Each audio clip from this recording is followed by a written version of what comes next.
सगळ्यात आधी मी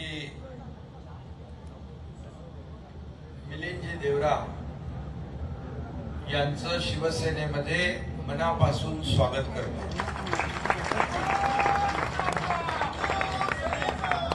आणि ते सपत्नीक आलेले आहेत। वहिनींचंही स्वागत करतो। शेवटी कुठलाही निर्णय घेताना एका यशस्वी पुरुषाच्या मागे महिलेची ताकद असते।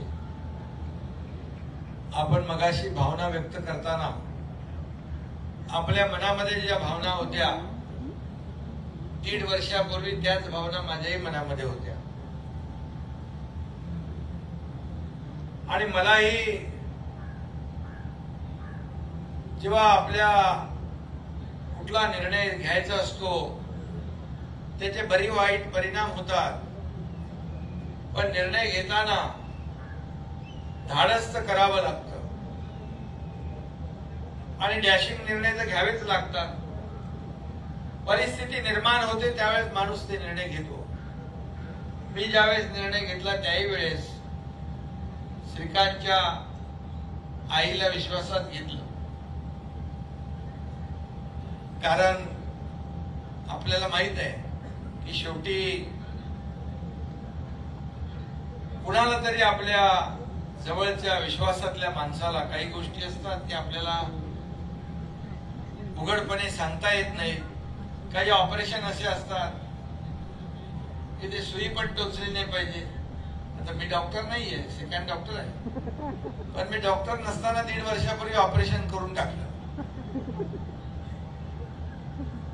आणि कुठं टाकाही लागला नाही।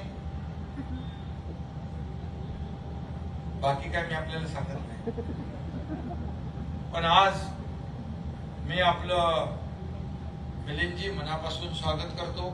पुन्हा एकदा आपलं अभिनंदन करतो, आपल्याला खूप खूप शुभेच्छा पण देतो। खरं म्हणजे गेले जवळपास 50-55 वर्ष काँग्रेस पक्षाशी आपल्या कुटुंबाची नाळ जुळली होती। मुरली देवराजींनी देखील मुंबईसाठी, देशासाठी, या राज्यासाठी त्यांचे योगदान आहे। आपणही खासदार होतात आणि मंत्री होतात 2 वेळा, त्यामुळे आपल्या मनामध्ये ज्या काही आज भावना आहेत, खरं वस्तुस्थिती आहे। निर्णय घेताना एखादा नगरसेवक, ग्रामपंचायतीचा सदस्य देखील निर्णय घेताना 10 वेळा विचार करतो। त्यावेळेस मी तर मंत्री होतो, नगर विकास मंत्री होतो, माझ्याबरोबर 8 मंत्री होते। तुम्ही पण आज एवढं नेतृत्व केले, आज काँग्रेस बरोबर इतके वर्ष तुम्ही काम केले। बघायला गेलं तर तसं आपल्या दोघांमध्ये पण साम्य आहे। तुम्ही मगाशी बाळासाहेबांचा, मुरलीबाईंचा देखील उल्लेख इथे केला। खरं म्हणजे काही लोक अशी असतात की ते पुन्हा होत नाहीत, त्यांचा पुन्हा आपल्याला पुन्हा तशी माणसं भेटत नाहीत, दुर्मिळ असतात। ती स्वतःसाठी जगत नाहीत, समाजासाठी जगत असतात, दुसऱ्यासाठी जगत असतात, आपल्या देशासाठी जगत असतात। मला काय मिळालं यापेक्षा मी देशाला काय देणार आहे असं मानणारे देखील लोक असतात। मुझे क्या मिला इससे मैं देश को क्या देने वाला हूं, ऐसी कोशिश और ऐसे मानने वाले भी कई लोग होते हैं। और उनमें से एक बाला साहेब ठाकरे जी भी थे और मुरली भाई भी थे। आणि म्हणून तुम्ही वयाच्या 27व्या वर्षी खासदार झाला। अमेरिकेतल्या बोस्टन विद्यापीठामध्ये आपण बिझनेस ऍडमिनिस्ट्रेशनचं शिक्षण घेतलं, आपण उच्च शिक्षित आहात आणि समाजाला आणि राजकारणात देखील आता काळ बदललाय। उच्च शिक्षित, उच्च विद्या विभूषित जे विजन आहे त्या लोकांना की बाबा या राज्यासाठी आपल्याला काय करता येईल, देशासाठी आपल्याला काय करता येईल याचं विजन ठेवून काम करणाऱ्या लोकांची गरज आहे. हे समाजाची आणि बदलत्या काळाच्या प्रमाणे जे काही काळानुरूप बदल होतात त्यासाठी आवश्यक आहे. आणि आज एक अभ्यासू, सुसंस्कृत, संयमी आणि मेहनत घेणारा कार्यकर्ता, नेता म्हणून आपली जी काय ओळख आहे आणि आपला दांडगा जो काही जनसंपर्क आहे त्या आजच्या प्रवेशावरून या ठिकाणी पाहायला मिळालेला आहे. आज काय तुम्ही सांगितलं होतं प्रमुख काही लोकांचा प्रवेश होईल, म्हणजे हे काय या ट्रेलर आहे, पिक्चर अभी बाकी आहे. त्यामुळे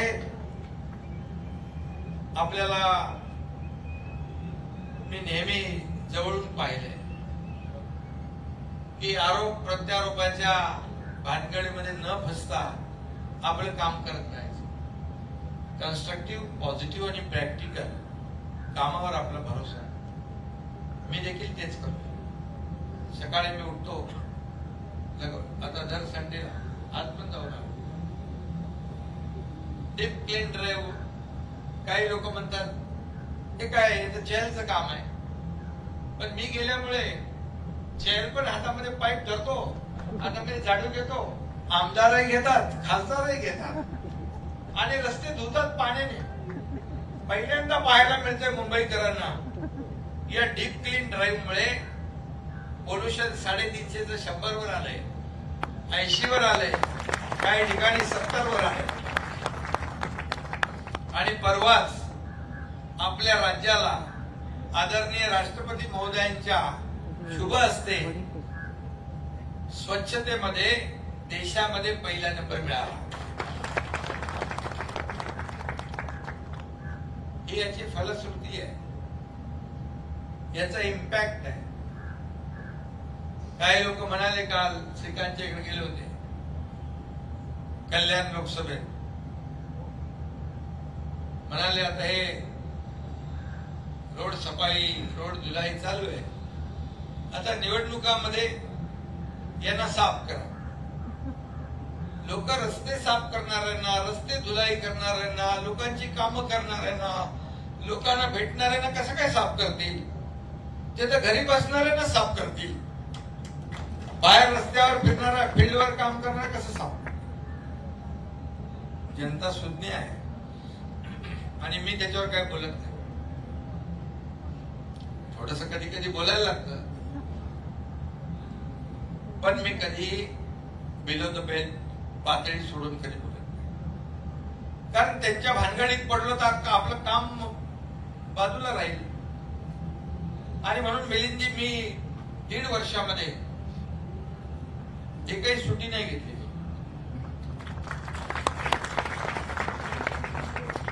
गावी जातो मी, गावी देखील माझ्याकडे जनता दरबार असतो आणि माझी शेती आहे, मी शेतकऱ्याचा मुलगा आहे.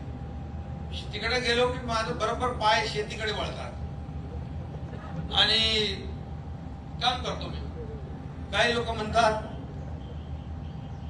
कधी असा शेतकरी बघितलाय हेलिकॉप्टरने जातो आणि शेती करतो?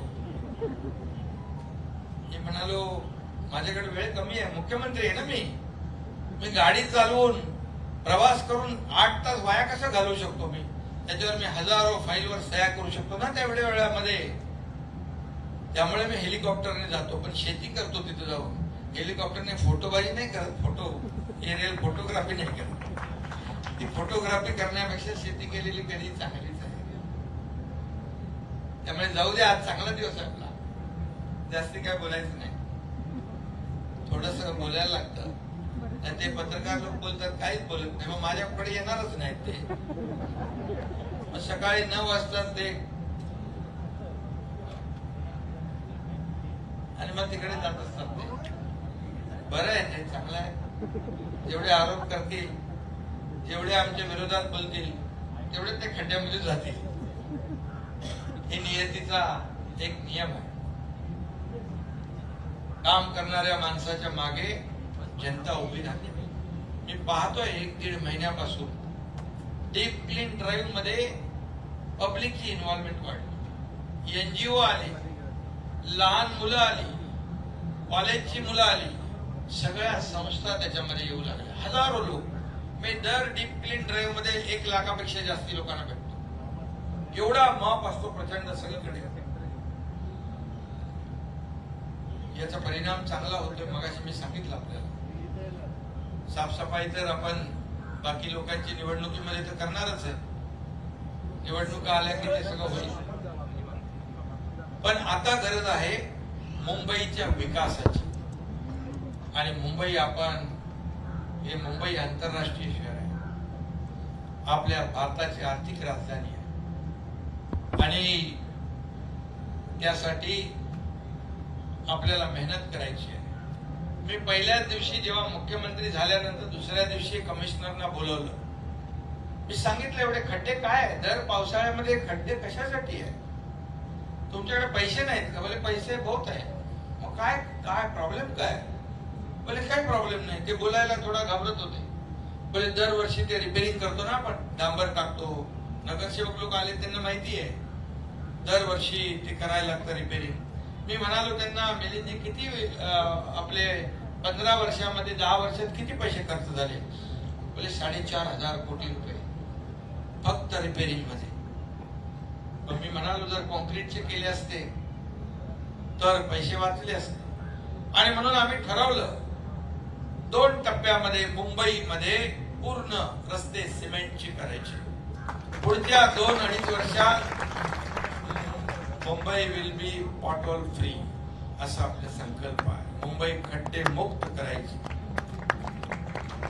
आणि त्यासाठी आपण काम करतोय. आज डीप क्लीन ड्राईव्ह आहे, रंगरंगोटी आहे, वॉल पेंटिंग आहे, पुलाच्या खालचं गार्डन आहे, अर्बन फॉरेस्ट आपण करतोय. कोणाला विश्वास बसणार नाही. परंतु जे बोलतो आपण ते करणार. जे होणार आहे तेच आपण बोलतो. हवेमध्ये बोलायचं काम आपण करत नाही, करणार नाही. आणि म्हणून आज मुंबईमध्ये आरोग्यासाठी बाळासाहेब ठाकरे आपला दवाखाना केला. आज त्याचं एकाचं उद्घाटन करून आलो. 3 कंटेनर मध्ये बांधकाम काही नाही. 3 कंटेनर ठेवले, air condition container. MD doctor बसले, त्यांचा स्टाफ आहे, चेकअप होतं. 147 प्रकारच्या टेस्ट मोफत. 147 प्रकारच्या टेस्ट मोफत. गोळ्या औषध सगळं त्यांना तिथे फ्री. मी त्यांना म्हणालो काय कशावर औषध देतात?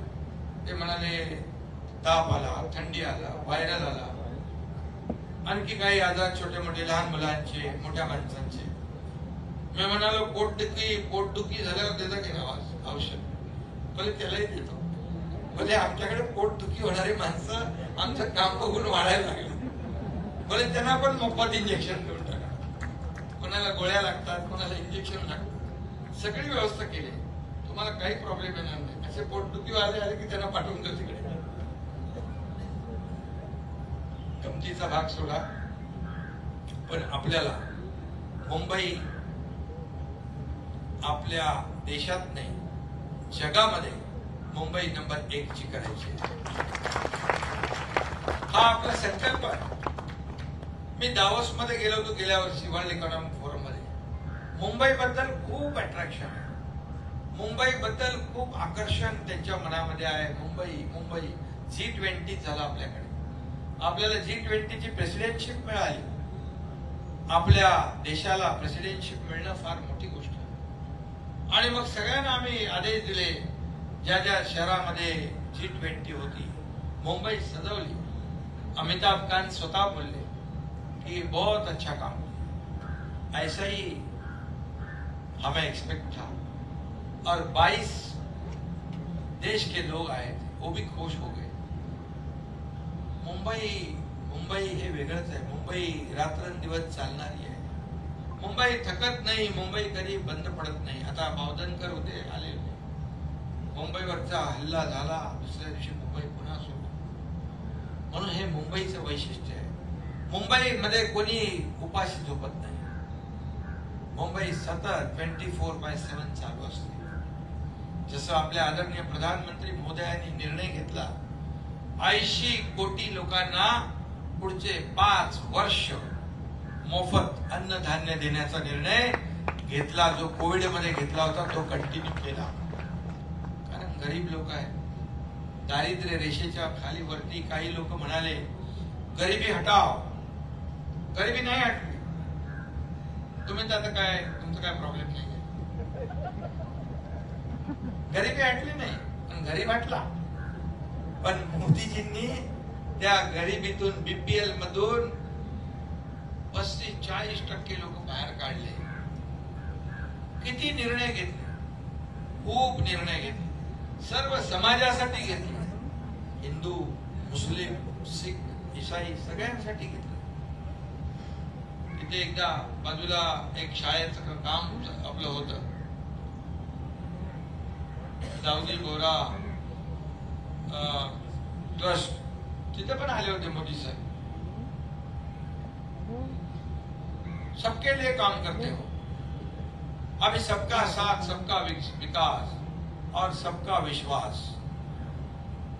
ये उनका संकल्प है. और महाराष्ट्र के ऊपर उनका ज्यादा प्यार है. महाराष्ट्र में हम जब बुलाते हैं तो उद्घाटन में आते हैं, भूमि पूजन को आते हैं. हमें जो पैसे लगते हैं फंड कोई भी प्रोजेक्ट के लिए, वो भी मना नहीं करते, उसको भी तुरंत देते हैं. लेकिन वो जब यहाँ आते हैं तो बाकी लोग बेचैन हो जाते हैं. बेचैन हो जाते हैं. होने दो उनको. हम हमारा काम करते रहेंगे. उनकी तरफ हमें देखने की जरूरत नहीं है. हमें बहुत खुशी है, हमें गर्व भी है, अभिमान भी है कि ऐसे परिस्थिति में दुनिया के कई देशों की अर्थव्यवस्था चरमरा गई है, आगे पीछे हुई है, ऊपर नीचे हुई है. लेकिन हमारे देश की अर्थव्यवस्था को मोदी जी ने बनाए रखा है. बनाए रखा ही नहीं, सिर्फ 10वें नंबर से 5वें नंबर पे लाया है.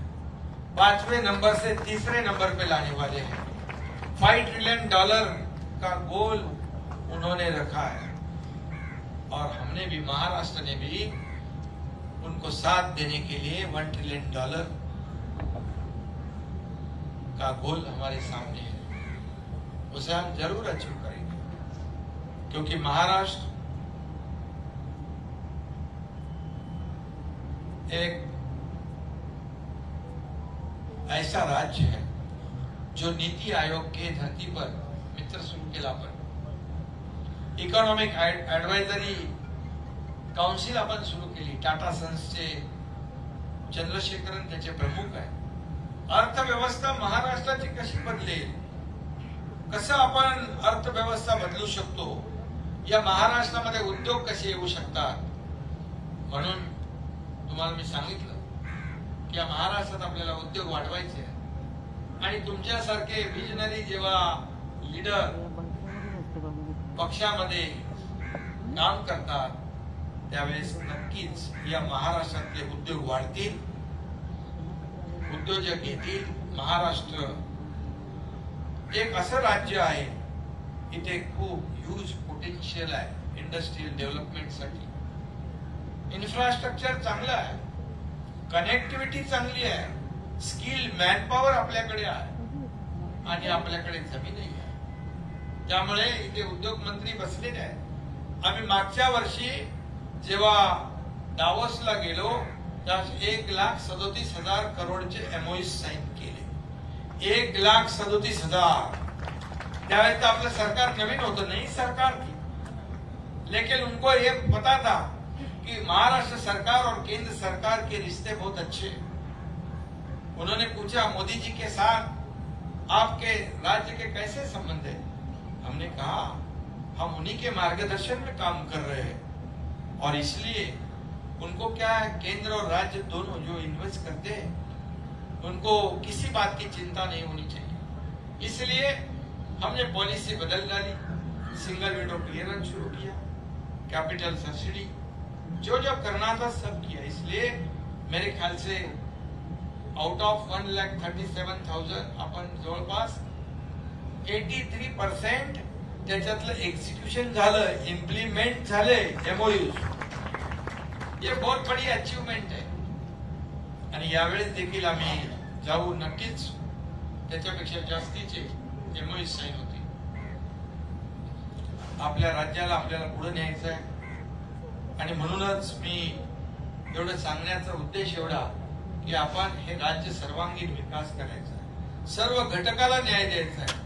आपल्याकडे शेतकरी आहेत, कष्टकरी आहेत, कामगार आहेत, महिला भगिनी आहेत, युथ आहे आणि व्यापारी वर्गही आहे, उद्योगपतीही आहे आणि म्हणून या सगळ्यांना आपल्याला सोबत घेऊन पुढे जायचं आहे। आणि त्यासाठी आज मी आपल्याला एवढंच सांगतो की तुम्ही आज शिवसेनेमध्ये आला, तुमचं मी स्वागत केलेलं आहे। मी देखील तुम्हाला माहित आहे काम करतो, ग्राउंडवर उतरून ग्राउंड रियालिटी काय असते ते मला माहित आहे आणि त्यामुळे आपल्याला लोकांशी संवाद साधण्याची आवश्यकता असते। ऑफिस मध्ये बसून तुम्ही राज्याला पुढे नेऊ शकत नाही, तुम्हाला जायलाच लागेल, तुम्हाला फील्डवर जायला लागेल। आणि म्हणून मी काल कोणीतरी म्हणत होतं, त्यांनी माझा लेखाजोखा काढत होते की मुख्यमंत्री झाल्यापासून मी किती म्हणजे राज्यामध्ये आणि राज्याच्या बाहेर किती दौरे केले, तर त्याच्यावरती मी म्हणालो अंदाज काय, बोले सगळ्यात जास्त। शेवटी आपल्याला राज्याला पुढे न्यायचं असेल हे करणं आवश्यक आहे। आज तुमच्या बरोबर आलेले सुशीलाबेन शाह आहे, माजी महिला उद्योगाचे अध्यक्ष प्रमोद मांढरेकर आहेत, जिल्हा अध्यक्ष आहेत मुंबईचे सुनील नसाळे, गजेंद्र लष्करी, राम बच्चन मुराई, हंसा मारू, सर्व नगरसेवक पदाधिकारी तर आलेलेच आहेत, परंतु तुमच्या बरोबर विविध क्षेत्रामध्ये काम करणारे उद्योजक आहे, व्यापारी आहे, त्यांचा अनेक संस्थांशी संबंध आहे। मगाशी म्हणाले ते आपले 85 वर्ष त्यांचं जवाहरभाई, हाँ ते म्हणाले मला आपका काम हमने देखा है, अभी 10 लाख हमारे समाज के लोग आपके साथ जुड़ गए, म्हणजे मोठी गोष्ट आहे। असे लोक तुमच्या बरोबर आज आले, मी त्यांचं स्वागत करतो। याच्यामध्ये अनेक लोक म्हणजे खूप लोक आहेत, त्याच्यामध्ये किती नावं घेऊ मी, सुशील व्यास आहेत, पूनम कनोजी आहेत, संजय शाह डायमंड मर्चंटचे व्यापारी आहेत, जैन अल्प सेवा संस्था जी आहे आणि ते आहेत, दिलीप सकेरी आहेत, हेमंत बावधनकर, मगाशी मी ते हे केलं त्यांचं नाव घेतलं, आणि अनेक लोक यामध्ये, प्रशांत झवेरी जैन समाजाचे लीडर, समर्थलाल मेहता, सौरभ शेट्टी, रमेश भाई, हरीश थारिया, ॲडव्होकेट त्रिंबक तिवारी आणि Kanti Mehta, all India Jain federation चे president, Kailash Murarka, president all India plastic market,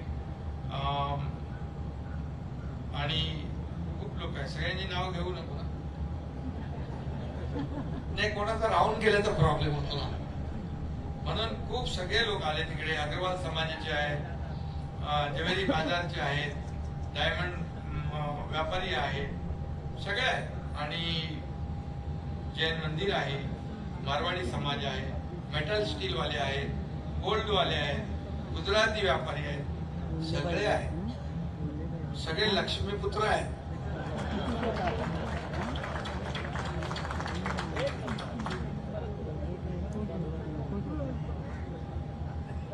त्यामुळे तुम्ही एवढं सगळं भंडार घेऊन आलेला,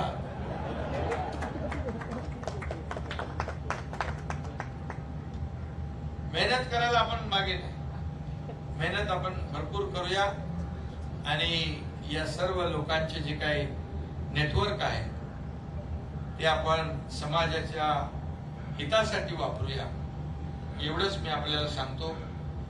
आणि मी ठरवलंय की मी जेव्हा मुख्यमंत्री झालो त्या दिवसापासून माझ्या आयुष्यातला प्रत्येक क्षण, जीवनातला प्रत्येक क्षण फक्त आणि फक्त या राज्याच्या विकासासाठीच खर्च करायचा। बाकी माझी काही अपेक्षा नाही।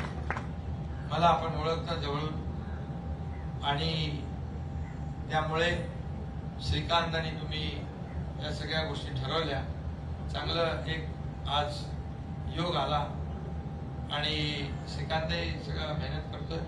आमचे सर्व नेते मंडळी आहेत, सर्व लोक आपल्याला प्रेम देतील, आपल्याला विश्वास देतील आणि नक्की आपण एक चांगलं काम करू, या महाराष्ट्राला पुढे नेऊ। कारण आपल्याला पॉझिटिव्ह आणि कन्स्ट्रक्टिव्ह काम करायचं आहे। आपल्याला निगेटिव्ह मोड मध्ये जायचं नाही, होणार नाही हे बिलकुल आपल्या डिक्शनरी मध्ये शब्द असताच कामा नये। होणार नहीं ये सांगायला काय टाइम लगतो, नहीं होगा ये बताने के लिए कुछ स्किल लगता ही नहीं, लेकिन नहीं होने वाला कैसे हम करके दिखाएंगे इसको स्किल लगता है। और मैं हमेशा ये कहता हूँ कि ठीक है, पद आते जाते, सत्ता आती है जाती है, लेकिन जब हमारे पास अधिकार है तो ऐसा काम हम समाज के लिए करें, हमारे राज्य के लिए करें कि जब हमारे पास कुछ भी नहीं हो तो भी जाने वाले लोग वहां रुके, अरे भला आदमी था, अच्छा काम कर रहा था और इसने अच्छा काम किया।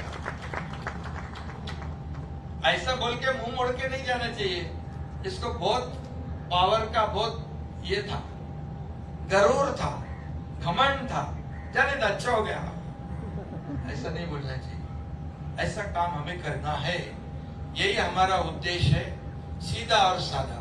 आणि म्हणून तुम्हाला एवढंच सांगतो, तुमचं मी पुन्हा एकदा मनापासून स्वागत करतो। एवढं विस्तृतपणे मी बोलण्याचं कारण की तुमचा एक इतिहास आहे, तुमची एक राजकीय पार्श्वभूमी आहे आणि तुम्ही ज्या पक्षामध्ये इतके वर्ष काम केलेलं आहे, तुमचा अनुभव आहे आणि या सगळ्या अनुभवाचा फायदा या समाजाला झाला पाहिजे, राज्याच्या विकासाला, मुंबईच्या विकासाला झाला पाहिजे, यासाठी एवढं मी बोललो। आणि एक विजन ठेवून काम करणारा लीडर, आजकालचा जमाना आपल्याला माहिती आहे, सगळं एकदम फास्ट झालेलं आहे, नवीन नवीन तंत्रज्ञान येतंय, ऍडव्हान्स टेक्नॉलॉजी येते, सगळं येतंय आणि काळाची गरज आहे। त्यामुळे विजनरी लीडर जेव्हा असे एकत्र येतात तरुण, तेव्हा चांगलं करतात आपल्या राज्यासाठी आणि देशासाठी। आदरणीय प्रधानमंत्री महोदय, आदरणीय गृहमंत्री महोदय अमित शाह साहेब यांचं पूर्ण आपल्या राज्याला पाठबळ आहे, समर्थन आहे आणि आम्ही देवेंद्रजी, अजितदादा आणि आम्ही सगळे एकत्र चांगल्या वातावरणामध्ये काम करतोय। आमचा उद्देश एवढाच आहे, राज्याचा विकास, सर्वांगीण विकास, आणि आपण त्याच्यामध्ये आज सामील झालेला तुमचं मी पुन्हा एकदा मनापासून स्वागत करतो। मनापासून आपल्याला इनके साथ आए हुए सभी लोगों को बहुत बहुत बधाई देता हूँ और आपका सबका आभार व्यक्त करता हूँ। इसमें हमारे साथ में आए मौलाना जियाउद्दीन शेख, नौशाद खान, जुबैर खान, ईशान खान, नासिर भाई, इरफान खान, रहमान कासिम, नईम खान, इनका भी मैं स्वागत करता हूँ। इनको भी मैं धन्यवाद देना चाहता हूँ और हम आगे बढ़ेंगे। धन्यवाद। जय हिंद, जय महाराष्ट्र। लोकशाही मराठी ऐका, पहा, जागरूक रहा।